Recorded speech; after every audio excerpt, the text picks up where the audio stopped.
Magandang therapist ni Carlos Yulo pinagsiselosan umano ng girlfriend na si Chloe San Jose. Pero bago ang lahat, kung ikaw ay bago sa aking channel, huwag kalimutan na mag-subscribe at i-click ang notification bell for more trending news.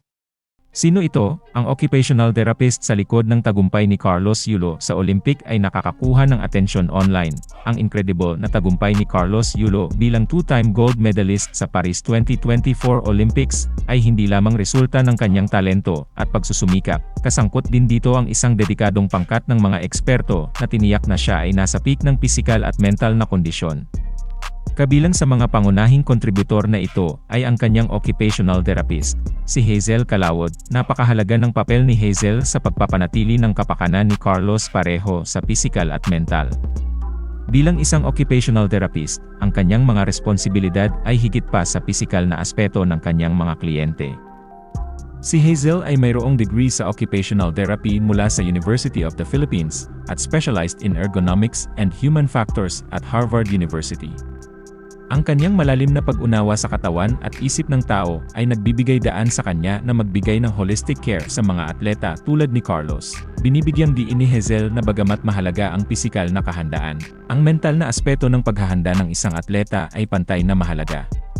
Tinitiyak ng kanyang diskarte na hindi lamang gumaganap si Carlos sa kanyang best, ngunit nananatiling mentally resilient sa mga hamon, bukod sa kanyang trabaho kasama si Carlos Yulo. Si Hazel ay nagtuturo din ng iba pang mga atleta, at kahit na nagsisilbing isang mind coach para sa mga team ng esports. Samantala, naging usap-usapan ang pangalan ni Hazel matapos maglabas ng isang post si Christian Albert Gaza patungkol sa kanya. Ang online post ni Gaza ay nagdulot ng mga chismis tungkol sa relasyon ni Chloe, Carlos, at Hazel. Ayon kay Gaza ayon sa isang very reliable source, pinagbawalan umano ni Chloe si Carlos na mag-post tungkol sa kanyang coaching team, lalo na si Hazel, dahil sa takot na ma-overshadow. Sinabi ni Gaza na si Carlos ay madalas na nag-upload lamang ng mga larawan nila ni Chloe sa social media, na humahantong sa haka-haka na maaaring nagsiselos si Chloe, matapos mag-viral ang post. Sinagot ni Chloe ang issue sa kanyang social media account. Itinanggi niya ang mga akusasyon at iginiit na hindi totoo ang mga chismis na ipinakalat ng Gaza. Binigyang diin ni Chloe na wala siyang dahilan para magselos at maganda ang relasyon nila ni Hazel.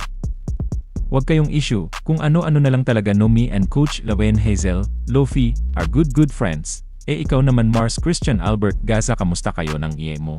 Ay ex-nap ala, pinapasa mo yung gawain mo kay Boss Loy na madaming ebab. Ops, ayaw daw ipapost ano to. Gilid na paghahalataan ka Mars na hindi ka na reliable source as you self-proclaim you are.